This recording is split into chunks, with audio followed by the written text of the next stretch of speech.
रिया ने जैसे ही लाइब्रेरी के अंदर साहिल की चप्पल देखी, उसके पैरों तले जमीन खिसक जाती है और वो बैठकर जोर जोर से रोने लगती है। वो चिल्लाती है, भाई कहाँ हो आप, मुझे जवाब दो। तभी उसके कानों में वही आवाज गूंजती है। वो पीछे घूमती है और देखती है ब्लैक बोर्ड अपने आप लिख रहा होता है, अर्जुन मिस्ड रोल नंबर 13। देखते ही रिया की सांसें रुक जाती हैं और वो समझ जाती है कुछ तो बहुत डरावना है यहाँ। कांपती हुई आवाज में रिया बोलती है, तुम कौन हो और ब्लैक बोर्ड पे जो लिखा है उसका मतलब क्या है? अगर कोई यहाँ है तो मुझे दिखाई दो। तभी एक अजीब सी आवाज गूंजती है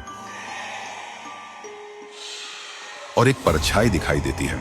एक लड़का स्कूल यूनिफॉर्म में, उसकी आंखों में सिर्फ दर्द। वो कहता है, सब मुझे भूल गए। रिया पूछती है, तुम कौन हो और चाहते क्या हो? परछाई बोलती है, मैं हूँ अर्जुन, मिस्ड रोल नंबर 13। आज से 5 साल पहले की बात है। मैं बचपन से अनाथ था।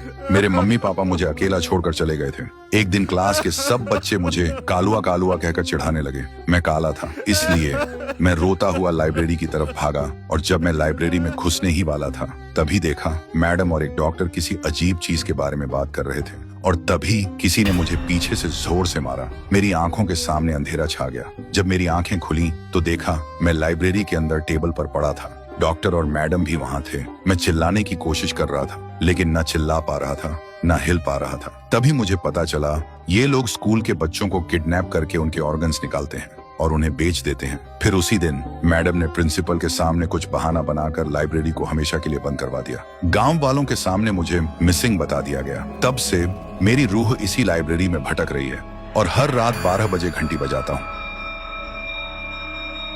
बस इस उम्मीद में कि कोई आए, मेरी कहानी सुने और मुझे इंसाफ दिलाए। रिया की आंखों में आंसू आ जाते हैं। वो बोलती है, मैं तुम्हारा दर्द समझ सकती हूँ, लेकिन मेरे भाई ने क्या किया था? उसे क्यों गायब कर दिया? वो कहाँ है? अर्जुन बोलता है, तुम्हारा भाई बिल्कुल ठीक है। उस दिन जब मैं उसके सामने आया वो डर के मारे बेहोश हो गया था। अब वो तुम्हें लाइब्रेरी के कोने में एक सीक्रेट डोर है, उसके पीछे मिल जाएगा और वहीं मैडम के राज की असली फाइल भी है।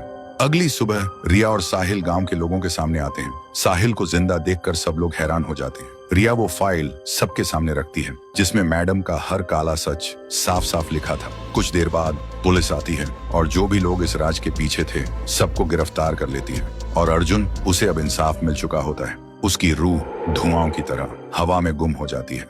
तो दोस्तों, अगर आपको ये कहानी पसंद आई हो और आगे भी ऐसी हॉरर सीरीज चाहिए हो तो कमेंट करो